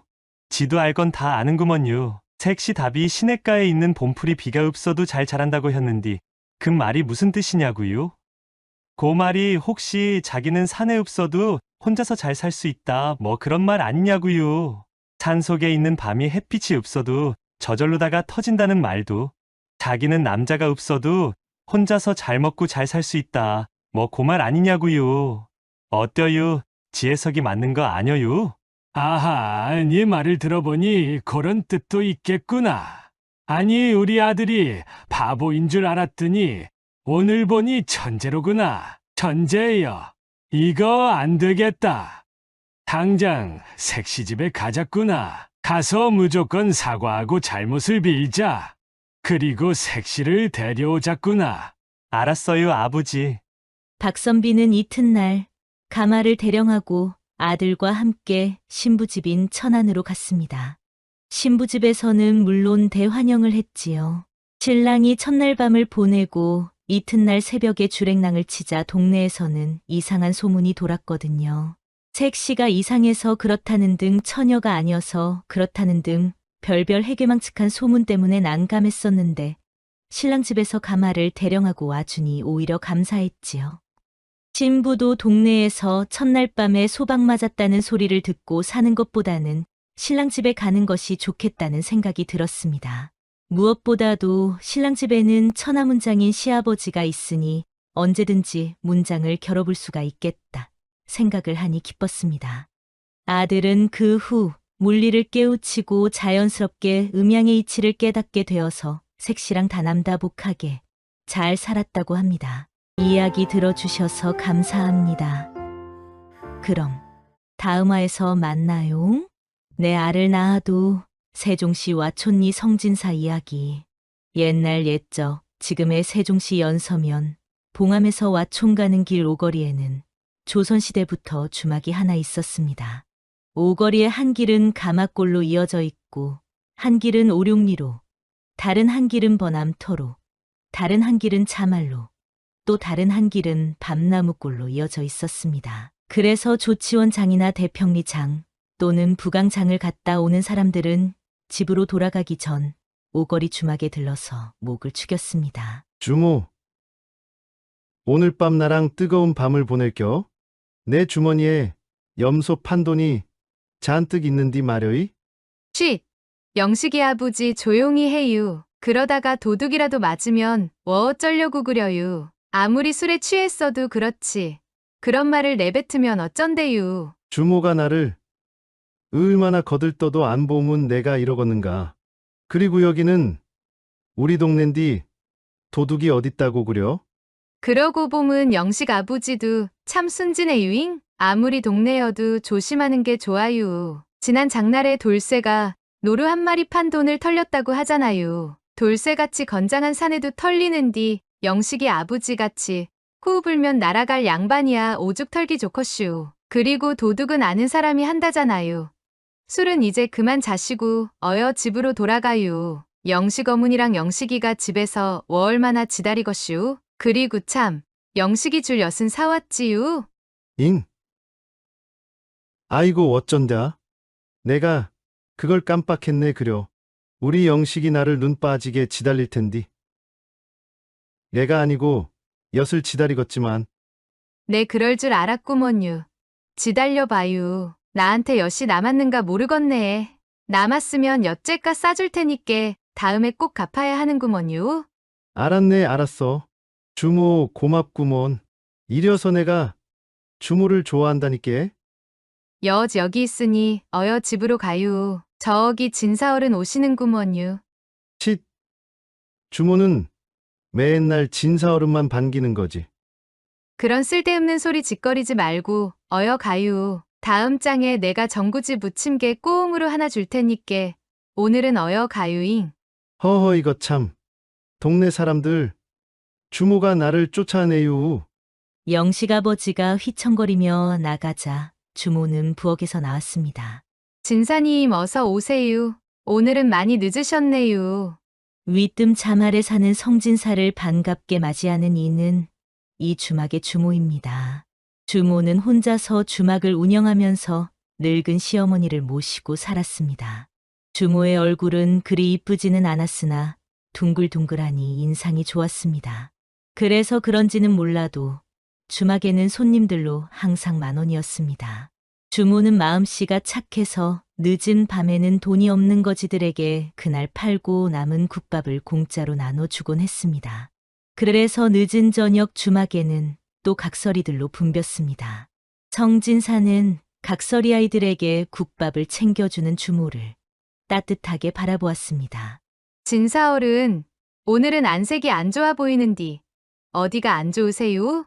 장터에서 벗을 만나 순대와 수육을 술안주로 먹었더니 그것이 체했는지 가슴이 영 답답하구먼. 그러면 진사님 지가 손 좀 따드릴까요? 허허, 그래 주겠나? 그럼 염치불구하고 내 오늘 자네 신세 좀 지겠네 그려. 주모는 성진사의 오른쪽 엄지손가락을 명주실로 꽁꽁 동여매고는 등을 두드리고 쓸어내리고 팔도 계속해서 위에서 아래로 쓸어내리더니 머리에 대고 박방문지른 바늘로 엄지손가락을 콕하고 찔렀습니다. 그러자 손가락에선 검붉은 피가 동그랗게 뭉쳤습니다. 아이구머니나 이것 봐요. 단단히 체했구먼요. 이제야 살 것 같구먼. 가만히 기셔보셔요. 왼손도 마저 따드릴게요. 주모는 성진사의 왼쪽 엄지손가락도 바늘로 따주었습니다. 손가락을 다 따고서도 주모는 계속해서 성진사의 등을 쓸어내렸습니다. 자꾸만 마찰을 해서 성진사의 비단옷에 정전기가 일어났습니다. 그만 하게나 이제 되었네. 내 정말로 고맙구먼. 내 오늘 자네 신세를 톡톡히 졌네 그려? 10년 묵은 채증까지 다 내려간 듯하이? 성진사는 호롱불에 비친 주모의 둥근 얼굴이 오늘따라 더욱 둥글둥글하니 예뻐 보였습니다. 국밥을 먹은 거지들은 주막 마당에서 바가지를 두들기며 한바탕 각설이 타령을 하기 시작했습니다. 그들은 봉암 첨가에 거적으로 대충 만든 집에서 살고 있었습니다. 쉬고 들어간다. 쉬고 들어간다. 입는 고리는 저고리, 나는 고리는 꾀꼬리, 앉은 고리는 똥고리, 똥굴리는 구리는 쇠똥구리, 뛰는 고리는 개고리, 따는 고리는 열쇠고리, 여는 고리는 문고리, 거는 고리는 귀고리, 우는 고리는 입고리, 고리고리는 멍텅고리. 쉬고 들어간다. 쉬고 들어간다. 거지들의 각설이 타령에 주막에서 술을 먹던 사람들은 박수를 치며 조아라 했습니다. 그 모습을 주모도 흐뭇하게 바라보고 있었습니다. 성진사는 각설이들을 보면서 잠시 생각에 잠겼습니다. 성진사는 아들이 없어서 가난한 친척집에서 양자를 한 명 들였거든요. 처음 본 양자의 모습이 성진사가 지금 눈앞에서 보고 있는 각설이의 모습과 같았습니다. 그런데 양자는 부잣집 맛을 본 후 날이 갈수록 거들먹거려서 성진사 집 하인들의 입방아에 자주 오르락거렸습니다. 성진사는 부인이 일찍 죽고 혼자 살고 있었습니다. 그에게는 시집간 딸이 한 명 있었습니다. 그 딸은 와촌에서 오리쯤 거리에 있는 가론리로 시집을 갔기 때문에 딸은 친정에 자주 들러서 혼자 된 아버지를 보살폈습니다. 성진사는 각설이들을 사랑스럽게 바라보고 있는 주모를 쳐다보았습니다. 주모, 자네는 왜 거지들을 도와주는가? 다른 주막에서는 저들이 왔다 하면 당장 내쫓고 쌀이문에 소금까지 뿌리던데. 진사얼은 도와주다니요. 지가 오히려 도움을 받고 있구먼요. 손님들이 저애들 공연을 이렇게나 좋아하잖아요. 저애들은 국밥값을 저렇게 신나게 노래로 치르는 거지요. 지는 노래값을 국밥으로 대신 주고 있는 거구요. 그리고 아이들은 다 이쁘잖아요. 쟤들 낯짝이 더러워서 그렇지. 시수라도 시켜놓으면 반짝반짝하니 월매나 이쁜지 알아요. 성진사는 주모의 착한 마음씨가 오늘따라 더 마음에 들었습니다. 이제 집으로 가셔야지요. 성진사가 늦은 시간까지 일어설 기미가 보이지 않자 주모가 걱정스럽게 성진사에게 물었습니다. 집에 가봐야 뭐하나? 나를 반기는 마누라가 있나 토끼 같은 자식이 있나? 큰 집이 썰렁하기만 한걸. 진사님한테도 이제 아들이 있잖아요. 우리 아들은 진사는 할 말을 못하고 입을 다물었습니다. 주모, 내 오늘은 몸도 안 좋고 하니 여기서 신세 좀 지어도 되겠는가? 아이고 진사님 신세라니요. 당치도 않구먼요. 진사님이 이곳에서 주무시면 지하 영광이지요. 방이 누추하지만 들어가세요. 주모, 오늘은 자네도 내 술 한 잔밖에나. 진사얼은 무슨 일 있으신가요? 실은 내가 오래전부터 자네를 보아왔다네. 내게는 아들이 하나 있기는 하지만 양자란 걸 자네도 알고 있지 않은가? 양자도 아들이네만 양자가 통 내 맘에 들지를 않는다네. 아래 것들을 너무 함부로 대하고 재산 알기를 너무 쉽게 생각한단 말이지. 그래서 말인데 내 피를 받은 내 아들 하나만 낳아 주게나. 내게 떡두꺼비 같은 아들 하나만 제발 낳아 주시게나. 이 많은 재산을 지켜줄 아들이 나한테는 필요하구먼. 이제 내가 삶은 10년을 살겠나 20년을 살겠나. 지금의 이 양자는 재산을 너무 함부로 쓰고 있질 않은가. 진사님, 아기야 하늘이 주시는 거지. 지가 무슨 수로 만드나요. 그리고 지는 아직까지 아기를 한 번도 낳아본 적이 없구먼요. 그랬는가? 그건 몰랐구먼. 그렇다면 한번 내 알을 낳아 주시게. 그거야 하늘이 주시면 당연히 낳기는 하는디요. 애기가 요렇게 손만 잡는다고 생기면 열이라도 낳겠구먼요. 오늘 보니 주모가 보통 주모가 아니구먼. 아기가 손만 잡아 생기는 게 아니면 어찌해야 생기는가? 아이고 진사어른도 짓궂으시구먼요. 그야 아이를 낳아본 진사어른이 알지. 한 번도 아이를 낳아본 적도 없는 지가 어찌 안 돼요. 왠지 내가 주모한테 당하는 느낌이구먼. 주모, 그럼 오늘 우리 아이 한번 만들어 볼 텐가? 아이 몰라용 진사어른. 말만 하지 말고 하늘을 볼켜주세요. 주모, 농담하지 말고 들어주게나. 오늘 아기가 생기면 부끄럽다고 몰래 지우는 일이 없어야 하네. 명심하게. 잘 알았구먼요. 그런데 주모는 친정어미도 아니고 시어미를 모시고 사는데 사연을 물어봐도 되는가? 다들 궁금해하는디요. 특별할 것도 없구먼요. 결혼했는디 얼마 안 가서 신랑이 갔구먼요. 그게 전부여유. 시엄니 혼자 계시는디 지가 모셔야지 어쩐대유. 그려서 입에 풀칠을 해야 하겠고 해서 여기 오거리에다 주막을 차린 거구먼요. 그날 밤 성진사와 주모는 운우지정을 나누었습니다. 호라비로 오랫동안 지낸 성진사는 가뭄에 물 본 듯 사랑놀이에 시간 가는 줄 몰랐습니다. 주모 또한 자기를 아끼는 사내와의 사랑에 날 새는 줄 몰랐습니다. 진사님 어서 일어나셔요. 사람들이 보기 전에 어서 돌아가셔야지요. 주모, 내가 어제 여기서 잔 것은 비밀일세. 다른 사람들에게 말하지 않았으면 좋겠구먼. 아이고 진사어른 물론이지요. 지도 그런 눈치는 있구먼요. 그날 이후 성진사는 참새가 방앗간을 드나들듯 수시로 주막을 들렸습니다. 그러나 사람들은 눈치를 채지 못하였고 주막은 평소처럼 손님들로 만원이었습니다. 여기 주모, 오늘은 내 친구랑 왔으니 술상을 신경 좀 써봐. 영식 아버지, 오늘은 뭐 좋은 일이라도 생겼나요? 쉿. 이건 비밀이니께 주모만 알고 있어야 해. 내가 어제 산에서 심을 봤지 뭔가? 그것도 5뿌리나 봤다고? 그래서 오늘 장에다 그걸 팔고 저기 염소를 3마리 사갖고 오는 길이라네. 주머니에 돈도 있으니 신세진 친구한테 국밥도 한번 사려고 데리고 왔다네. 참 다행이네요. 영식 아버지가 부지런하니께 하늘이 복을 주셨구먼요. 어여 마루에 자리 잡아요. 주모는 술과 국밥 그리고 전구지를 많이 넣고 부침개를 해다 주었습니다. 영식 아버지는 데리고 온 친구와 술을 마셨습니다. 영식 아버지 친구는 술이 취하자 주모에게 수작을 부렸습니다.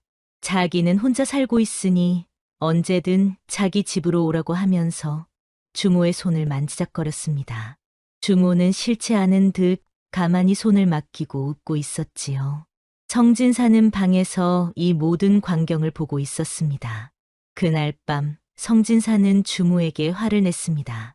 자네는 기생인가? 왜 사내들한테 함부로 손을 맡기는가? 진사어른, 무슨 말을 그리 섭하게 하시나요? 지는 주막의 주모구먼요. 술을 많이 팔아야 목구멍에 포도청을 해결할 거 아닌가요? 그깟 손목 한번 잡힌 게 무슨 큰일이라고 이러신데요. 지는 진사어른 마누라가 아니구먼요. 그리고 지가 손을 아껴야 할 이유도 없구먼요. 지는 손모가지를 아무한테나 맡겨도 되는 주막의 주모이지 양반집 마님이 아니구먼요.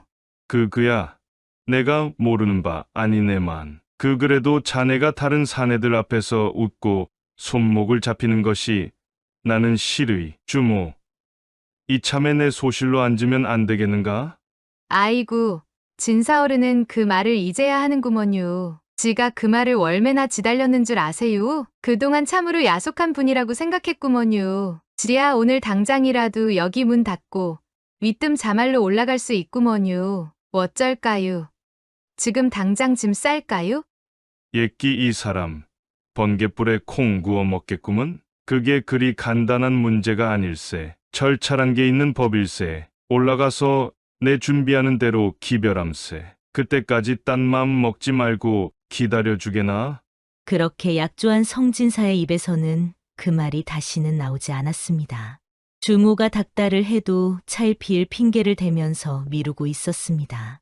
진사어른 지가 아이를 가졌구먼요. 이제 점점 배가 불러 올 텐디 어쩐대유. 지는 언제 자말로 가나유. 그게 말일세. 성진사는 주모가 소실 이야기를 꺼내려고 하면 입을 다물어 버렸습니다. 주모는 불러오는 배를 뒤로 젖히고 뒤뚱거리면서 장사를 했습니다. 주막의 국밥은 워낙이 맛이 좋아서 손님은 끊이질 않았습니다. 주모의 부른 배를 두고 부근의 안악들은 수군거렸습니다. 그리고는 각자 집에 가서 신랑들을 닥달했습니다. 영식아 보지. 저기 오거리 주막에 주모가 애를 가졌다는디 당신 애 아니여유? 어디 사실대로 말해봐요. 당신이 툭하면 거기서 술 먹는 걸 사람들이 봤다는디 설마 당신 애는 아니지요? 영식네 집뿐만 아니라 이 집 저 집에서 싸움들이 났습니다. 대부분 아니라고 시치미를 뗐지만 간혹 주모와 그렇고 그런 일이 있은 남정네들은 아무 말도 못하고 진땀을 흘렸습니다. 어느 날은 동네 안악들이 때로 쳐들어가서 주모에게 아이 아버지에 대해서 추궁했지만 주모는 입을 다물고 일체 말을 하지 않았습니다. 그렇게 10달이 지나고 드디어 주모는 떡두꺼비 같은 아기를 낳았습니다.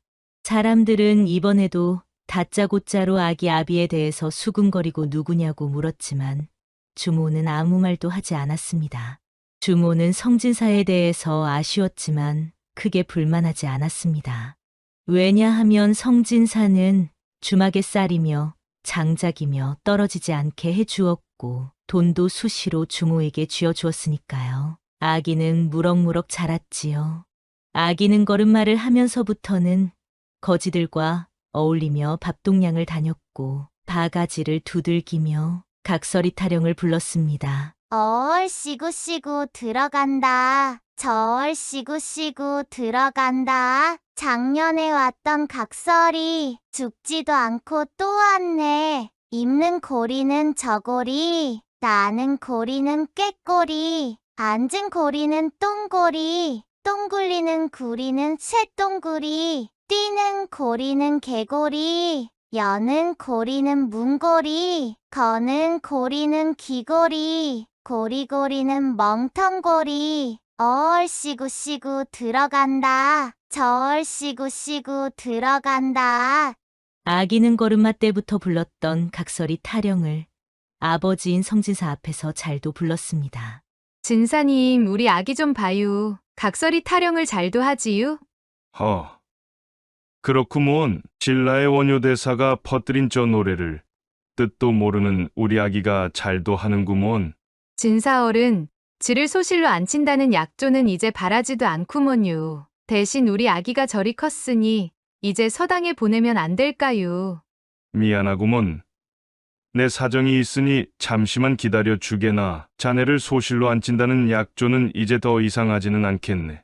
내 사정이 있어서 그러하니 그 점은 자네가 이해를 해주면 좋겠네 그려. 그러나 아이는 5살이 되면 그때는 내 호적에 올려줌세. 서당에도 보내주고 재산도 한몫 떼어 주겠네. 그것만은 분명히 내 약조할 테니 기다려 주시게나. 성진사가 그렇게 약조를 한 날 저녁이면 쌀이며 땔감 등이 주막으로 배달되었습니다. 그러던 성진사가 한참이나 주막에 들르질 않았습니다. 주모는 궁금했으나 성진사 집에 찾아갈 수는 없었습니다.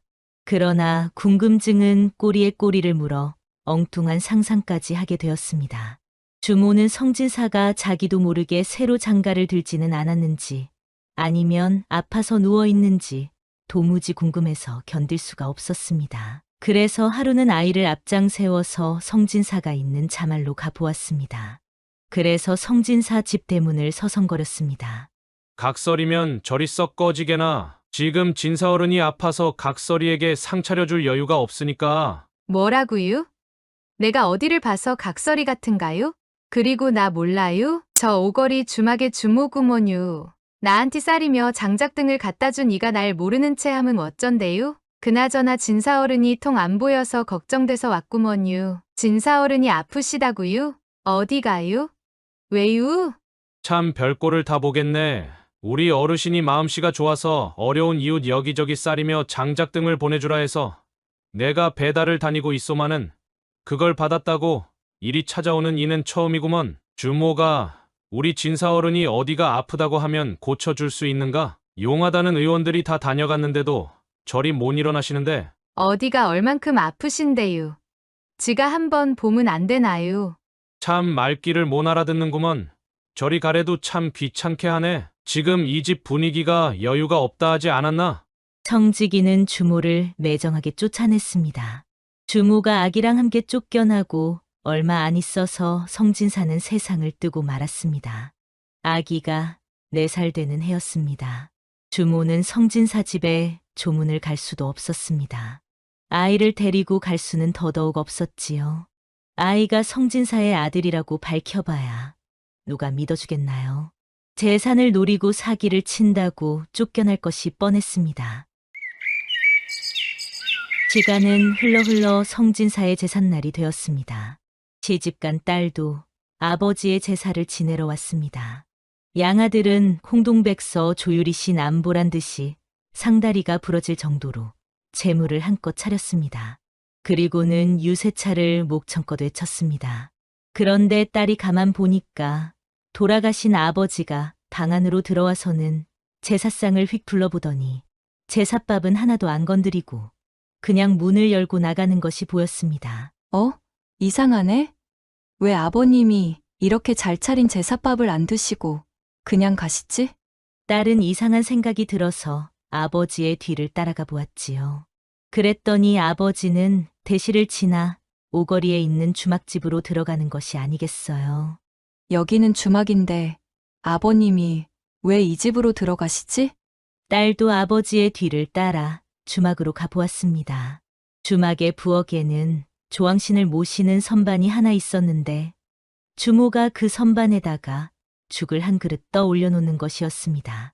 그런데 아버지는 그 죽을 아주 맛있게 다 마시고 안방문을 열어보더니 고나게 자고 있는 아이를 한참이나 쓰다듬어 주고는 또 한참이나 쳐다보다가 가는 것이었습니다.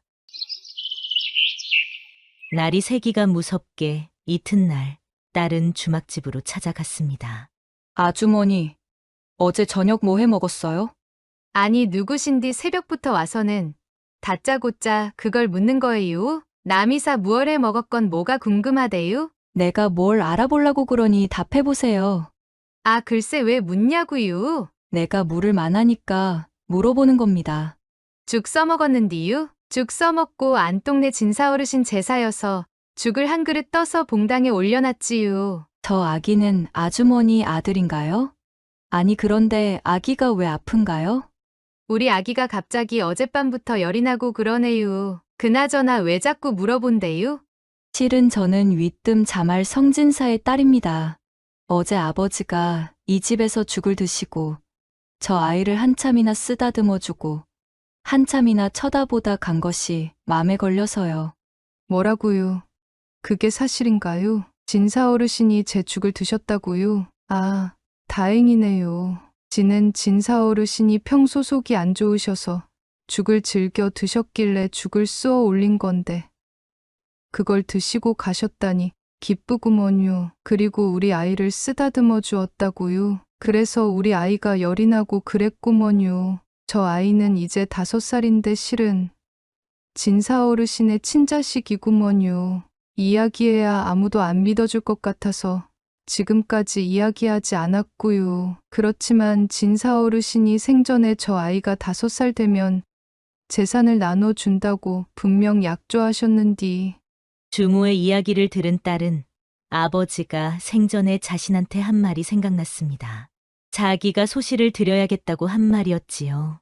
그때 당시 당치도 않다고 펄쩍 뛰었던 자신이 갑자기 부끄러운 생각이 들었습니다. 그래서 아버지가 일찍 가신 것이 아닌가 하는 생각도 들었습니다. 그리고 지금 이 상황이 난감했습니다. 아버지는 양자를 드렸는데 아버지에게 숨겨놓은 친아들이 있다는 것을 반가워해야 할지 어떨지 입장이 난처했습니다. 거기다가 양아들의 제삿밥은 거들떠보지도 않고 주막집 주모의 죽을 먹고 갔다는 것이 더 난감했습니다. 딸은 집으로 돌아가서는 문중의 친척들을 집으로 다 불러 모았습니다. 양아들은 이게 뭔 일인가 하고 의아해했습니다. 문중 어르신들 그간 안녕하셨는지요? 오늘 이렇게 다 모이라고 한 것은 다름 아니라 어젯밤이 아버지 제사인 것은 다들 아시지요? 그런데 어젯밤 아버지가 이 집 제사밥은 한술도 안 뜨고 저기 오거리 주막집 주모의 죽을 드시고 가더란 말입니다. 그리고 그 주모에게 아들이 하나 있는데 그 아이가 우리 아버지 아들이라고 하더이다. 더 기가 막힌 것은 생전에 아버지가 그 아들이 5살이 되면 재산을 주기로 약조를 했다고 합니다. 올해로 그 아이가 5살이고요. 딸의 이야기를 들은 문중 사람들은 어수선하니 수군거렸습니다. 아니 이것이 무슨 날벼락이래. 세상에나 세상에나. 딸 말을 믿어야 하는가? 아니 점잖으신 우리 성진사에게 숨겨놓은 자식이 있다니 이걸 어찌 믿겠는가? 난 도무지 얘기가 너무 황당해서 믿어지지가 않는구만. 그렇지만 성진사의 딸이 하는 이야기가 아닌가? 딸이 못하러 그런 거짓말을 하겠는가? 그리고 성진사 생전에 주막을 자주 들락거린 것은 우리 모두 다 아는 사실 아닌가? 게다가 주모가 아이를 낳았을 때 그 아이가 성진사 아이가 아닐까 하는 소문도 있었지 않은가? 그랬지 그랬어. 그럼 이 사건을 어떻게 해결하면 좋겠는가? 진사에게 아들이 있으니 양자 이야기도 들어봐야 안 하겠는가? 지는 억울하구먼요. 이 집의 엄연히 지가 아들이구먼요. 그래서 앞으로도 계속 아버지 지사를 지가 지내고 할 건디 당연히 아버지 재산을 지가 관리해야 하는 거 아닌가요? 아님 밤중에 홍두깨도 유분수지 하루아침에 갑자기 친자라니요? 그것도 오거리 주막의 주모한테서라니 지는 인정 못하는구먼요. 그 애가 우리 아버지 핏줄인 걸 어떻게 증명하나요? 생전에 아버지가 지한테 그런 비슷한 말 한 적도 없고요. 그 애를 본 적도 한 번도 없구먼요. 절대로 지는 인정 못하니께 그리들 아셔요. 당연히 그렇게 생각이 들겠지. 그렇지만 진사의 친혈육인 딸 의견도 들어보는 것이 좋지 않겠는가? 어르신들, 성진사의 딸인 제 생각은요. 똑같이 양아들도 아들이고 친아들도 아들이라고 생각합니다. 생전에 아버지가 오거리 주막의 주모를 소실로 드리고 싶어 했습니다만 제가 반대를 해서 못했습니다. 저는 그것이 불효를 한 것만 같아 마음이 아픕니다. 그래서 여동생한테는 안 됐지만 아버지의 재산을 똑같이 친자 양자 둘에게 나눠 주었으면 합니다만 어르신들 생각은 어떠신지요? 딸 생각이 그렇다면 우리도 찬성일세. 이 문제는 양아들인 자네가 이해를 해야겠네. 성진사의 재산이 워낙 많으니까 둘이 나눈다 해도 섭섭하지는 않지 않은가? 양아들 친아들 똑같이 재산을 나눠주도록 하십시다. 문중 사람들은 오랜 회의 끝에 성진사의 재산을 양아들과 친아들에게 똑같이 나눠주는 것으로 결론지었습니다. 양아들은 갑자기 생긴 일에 황당하고 어이가 없었지만 문중 어른들과 성진사의 혈육인 딸의 결론이었기 때문에 꼼짝없이 받아들일 수밖에 없었습니다. 그래서 주모에게는 하루아침에 성진사의 재산의 반인 문전옥답 백마지기가 생겼습니다. 주모는 주막을 당장 때려 치우고 싶었지만 손님들과의 정이 남아서 주막은 그대로 유지하기로 했습니다. 주모와 성진사의 아들은 총명하게 자랐습니다. 아들은 각설이들을 잘 교육해서 전국으로 유랑다니며 돈을 벌었습니다. 성진사에게서 받은 재산을 하나도 축내지 않고 더 늘려서 더욱 부자가 되었습니다. 한편 양아들은 갑자기 굴러 떨어진 재산을 감당하지 못해 여기저기 사기도 맞았고 흥청망청 써서 다 탕진했다고 합니다. 와촐리 마을 사람들은 신기한 이 사건을 두고 이렇게 말했습니다. 주모가 그동안 어려운 거지들을 도와줘서 하늘이 복을 내렸다고 말입니다. 친자라서 땅을 받은 것이 아니라 복을 받았다고 표현했습니다. 조선시대의 양반들은 서자만 있는 경우 양자를 드린 경우가 많이 있었습니다. 대표적으로 조선시대의 유명한 성리학자 이연적을 들 수 있습니다. 그의 양아들과 친아들은 서로가 경쟁하고 격려하며 잘 살았다고 전해집니다. 우리가 알고 있는 조선시대의 양자에 대한 잘못된 상식으로는 양반 사대부 가문은 서자 대신 친척에게서 양자를 드려야만 했다고 알고 있으나 이는 사실이 아닙니다. 조선 시대 서인의 정신적 지주이며 성리학의 대가인 율곡 이인은 양자를 드리지 않고 서자에게 제사를 잇게 했습니다. 오늘의 이야기에는 양자와 서자가 똑같이 재산을 분배하는 이야기가 나옵니다. 그러나 사람들은 이것을 주모가 복을 받았다고 표현했다고 했습니다. 명심보감 개선편에는 선유선보, 악유악보, 불시불보, 시우미도라는 말이 있습니다. 선한 일에는 선한 갚음이 있을 것이고 악한 일에는 악한 갚음이 있을 것이다란 말입니다. 지금 갚음이 없는 것은 없는 것이 아니고 아직 때가 이르지 않았을 뿐이다라고 말하고 있는 것이지요. 공자가 주역을 설명한 주석 가운데 하나인 문헌전의 가르침 중에도 다음과 같은 설명이 나옵니다. 적선지가 필유여경, 적불선지 필유여왕이라고요. 선행을 쌓은 집안에는 반드시 좋은 일이 있을 것이요. 악행을 쌓은 가문에는 필연적으로 재앙이 있게 될 것이다 라는 말이지요. 오늘은 세종시 연서면 와촌리에 전해지는 양자 친자에 얽힌 인물설화였습니다. 이야기 들어주셔서 감사합니다. 그럼 다음 화에서 만나요.